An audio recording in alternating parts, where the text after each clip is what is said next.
There are many ways to lift a square body. Some good, some bad, some in between.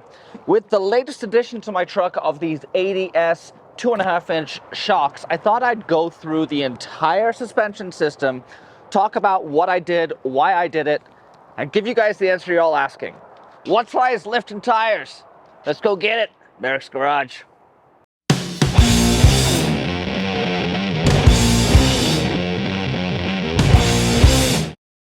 It's probably the first modification people do to their trucks. They want to lift them. They want to make them big so they look tough and awesome. Well, that's all fine, but if you don't do it correctly, you can end up with a truck that does not drive well, that is in fact downright dangerous.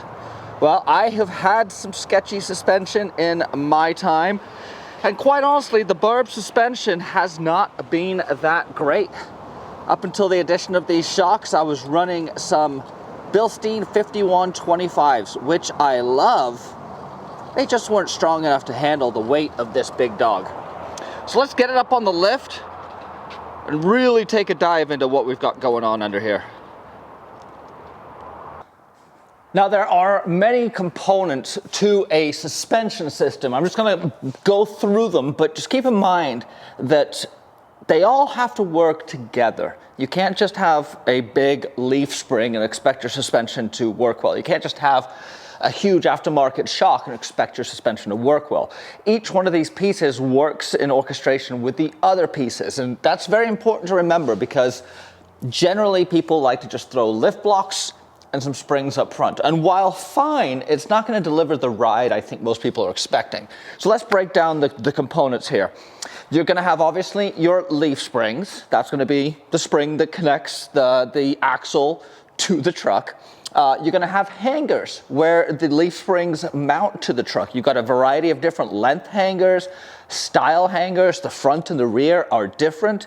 You've also got the suspension themselves, the dampeners, depending on what valving, what size, what stroke length. You have a whole bunch of parameters to play with there too. I'm a big fan of the Bilstein 5125s. That's this guy. Great shock, relatively inexpensive. I think they're about $100 a piece, and they work super well. First and foremost, it's a monotube design, meaning that it's all sealed in here, nitrogen charged, oil filled, and they just work. But they didn't work for my Suburban. Now I'll tell you why. They're just not strong enough. The Suburban engine weighs about 1,200 pounds. A small block weighs about 600. All that weight just completely overtaxed these shocks. I had them in the front and the back of the Burb, and honestly, it's been a handful to drive. It's been fine, but the oscillations when I go over a bump just couldn't be handled by these shocks, and so it made the ride kind of bumpy and a lot of sway, and going around corners it wouldn't correct. It would just constantly, dig and try and find its balance. So I have upgraded these guys to these bad boys. These are 38's Arizona Desert suspension. These are custom built for the K30 Burb. I talked with the company and gave them all the specifications as to what I was working with, weight of the truck, weight distribution, engine, driving style, all that. And they sent me these. You need to match the shock to the suspension and the truck. So if you put a shock that's way too stiff on it, you're never going to use your suspension. Too soft and you're going to be blowing through it all the time. The 38's shocks are in. Clearance is decent. I will need to put this bolt right here into double shear. Same with this one right here. But clearance looks good. Yeah. Whew. Little Saturday afternoon project. So out for a little drive in the Burb with the new suspension, and let me just feed the beast. The biggest difference in just daily driving is the suspension matches the rest of the truck in terms of weight, in terms of size. The stuff I had before, while it effectively, you know, it did dampen the ride, it was just gnarly bouncy. So I'm just glad that I've got some suspension that is tuned for the truck, just like everything else. So yeah, pretty stoked on this. Big shout out to 38's for putting together a killer shock package. Having a dude who knows what I'm driving and knows the sort of weight that these vehicles have behind them was clutch. So that's made a big difference, getting them valved specifically to the weight of my truck, especially considering that the weight distribution isn't that even, because I have 1,200 pounds over the front axle, and the front axle is also about 600 or 700 pounds. So you've got close to a ton just at the front. So yeah, throwing on some off-the-shelf shocks probably wasn't a good call on my part, but it got me on the road. Sometimes that's all that matters. Here we have the rear of the truck. So this is the rear leaf spring on the passenger side, and this is a tension shackle. It is the same theory and design as you would find on a stock square body, where the spring comes up and the shackle holds it up in the vertical position. Most people go to a shackle flip, which takes this and flips it upside down and has your shackle dropping down. That is a cheap and easy way to get probably 3 or 4 inches of lift. And so it's extremely popular because you can stick with the same springs you've got and just reverse flip the shackle, giving you a longer shackle and ultimately lift on, well, not longer shackle, but a longer shackle length from the body, giving you the lift that you're going for. Now, there are some drawbacks to it. If you're using the truck off-road, you're limiting your travel, because as this shackle unloads, it's gonna droop all the way down. Now, my suspension is obviously holding it here, but if you're articulating, you can see how the shock, the leaf spring, can travel all the way through its arc swing. You're not already at its full limitation. So these are a great option if you're gonna be doing aftermarket leaf springs, which I highly recommend. You should be looking into replicating the geometry of the shackle hanger that you had in your truck to begin with. This is a unit from Off-Road Design. I'm a big fan of their stuff, needless to say, as are these leaf springs, which we're going to get into in a minute. Here we can see a shackle flip has been done to this truck already. You'll see that the shackle is inverted. What this means is this is at its lowest point, limiting the amount of droop you can get out of this. Now, it is a cheap and easy way to get some suspension lift, and it does work. I ran this setup for years, but the actual design and engineering of a traditional inverted shackle is the way to go. It provides a more supple ride and more suspension travel. If you're liking what you see, do me a favor and hit that subscribe down below. Now, this is quite the leaf spring. This is a custom leaf spring. It's built by Alcan, following the design and direction of Stephen Watson of Off-Road Design. So you'll notice immediately that there is a significant spring back here. You're not running off just 2 or 3 or 4 leaves. You don't have an overload leaf. You don't have extra thick leaves. You've got a leaf that is designed to move and flex, and it's designed with the weight of the truck taken into consideration. So you're not going to be overloading a spring with too heavy of a vehicle when you get them custom designed. They're also designed to move and not bind. They're designed to not have an overload unless you need it, so that you actually get movement out of the spring. These I would highly recommend if you are looking to maintain your ride and go to a potentially an improved ride over the stock handling of it. Do not shy away from the leaf springs. They're going to be an extra expense, but they're totally worth it. This is my shackle hanger. This is where the front leaf spring mounts to the frame. And you'll see right there, that is the shackle, obviously connecting down to the leaf spring.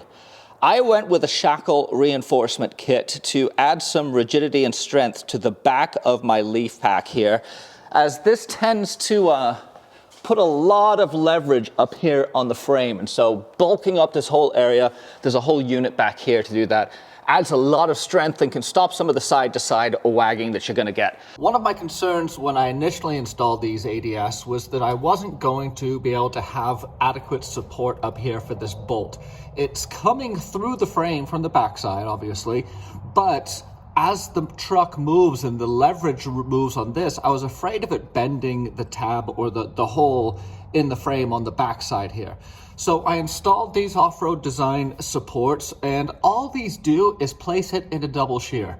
This bolt is now supported on the backside and it's supported right here. So the force driving it up is equalized, limiting the chance of it to actually bend the frame back there and hog out that hole. Another piece of my suspension puzzle is obviously these airlift airbags. And I know Dirthead Dave is a big fan of using airbags on suspension. I just don't have the technical knowledge and fab skills he does. And I'd love to pick his brain about how he uses these over springs sometime. But these are generally used just for load leveling. The truck does tow some heavy weight, and it will undoubtedly sag even when the towing weight is correct. So I threw these airbags in to just provide some additional support to the springs when I'm loaded down. Now that doesn't have to be just while I am towing. It can be when I've got a heavy load in the back. But it is nice to be able to throw some pounds in the bags and stop the suspension from taking such a heavy duty beating. This is my secret weapon right here. These are the Ford shock towers. And they come quite a bit longer. You can pick them off Amazon for, shoot, like 15, 20 bucks. But it's a great hanger for our frames. In fact, you can bolt them on, you can weld them on as I've done. And they give you, let's see if we can get a shot up there. They give you a nice hanger for an aftermarket shock if the OEM ones that you're using right here aren't gonna be long enough. I put these on most builds I've done to this point. Love them. Now this video has been exclusively focused on suspension, whether it's the hangers, the dampeners, the leaf springs, but it's important to recognize that none of these things exist in a vacuum. As you increase tire size, you're obviously increasing rotational mass and unsprung weight. That's going to need bigger brakes to keep under control. As you raise the truck and separate the distance between the axle and the steering box, you're going to need a drop pitman arm to accommodate that additional rise. All of these things need to be taken into consideration when you are planning out your suspension. Everything works together. This episode, I wanted to focus on how to make sure that all your suspension operates cleanly and smoothly together. If you're not looking to get into all the other areas, drive shaft, steerings, brake, I'd recommend staying below 3 or 4 inches. You can generally get away with a 35-inch tire and stock gearing on a square body. It's not going to be ideal, but if you're on a budget and you're not going to go crazy, that's a good way to go. Anything beyond that 3 to 4 inch lift and you're opening up a can of worms from gear ratios to steering to brakes and drive lines. An upgraded shock is going to serve several purposes for you. It's going to obviously control the oscillations and more effectively control the dampening of your vehicle. But it's also going to provide a better ride when the road gets rough over extended periods of time. You see, not only do you have a larger diameter tube right here, you're also going to have a ton more fluid. You're going to have a larger piston with more flexibility in the valving. When you go with a standard off-the-shelf shock, you're kind of getting what you're getting. Now, they do tune them for various different applications, but the great thing about a true aftermarket shock is they could be designed and valved around the vehicle that they're going in. You can change the number of shim stacks or rearrange the shim stacks inside the suspension tube to increase or decrease rebound and compression dampening and all of that. And I'm not going to get into any of that because it's beyond my pay grade. But suffice it to say, everything about this shock is massively different than what I had before. You've got an external reservoir that's attached that gives you additional fluid and gives you additional nitrogen and gives you more dampening tunability. You've got a larger stanchion. You've got a much larger body, increased oil volume, decreased heat soak. All these things start to come into their own when these things are really pushed beyond normal applications. So keep that in mind when you are building your suspension setup. Be honest with yourself about what you're going to do. You can spend a lot of money on shocks if you want to, but it may not always be necessary for your application. So to answer the question posed at the beginning of the video, what size lift and tires? 38-inch tires with what I would guess is a 7-inch lift. This isn't an off-the-shelf kit, so it didn't come with a 6-inch lift label. I'm guessing the size is about 6 or 7 inches based on what tire I can fit in and things like that. But it was designed more about, I wanted to fit a larger tire, although we didn't land specifically on a size. It was more, I've got this weight, I'm going to be doing this sort of thing with it, and we designed the springs around that. I didn't want to do any body trimming, and with Blazers, square bodies, you can get away with running a relatively low lift because these wheel wells are so enormous. I didn't do any cutting on this guy, but usually I will cut right here to clearance this whole front fang. And I usually will try and get a good trim back here, but I didn't need to because I adequately sized the suspension to match with the tires that I'd got. Although they did bite a little bit back there and back there to self-clearance. But anyway, this is my message. Don't focus so much on what the size is, like how tall, because that's gonna vary depending on the weight of your vehicle, the type of springs you get, all these sorts of things. Focus on the fundamentals. Get the base established. Get good springs, get good shocks. Be honest with yourself about what you're gonna do with your truck so you don't throw a bunch of money at drive lines and axle ratios and things of that nature. I hope you guys found this helpful. I intended this to be like a high-level understanding of all the components and pieces that go into a well-performing suspension. If you want to see more stuff like this, I do have a whole bunch of videos. I'm going to list up here a playlist on when I LS swapped and did the coilovers on my Blazer. I get into a lot more suspension theory with those, and I think you guys might find them helpful. If you have not subscribed, you know what to do, and we'll see you next week. Merricks Garage.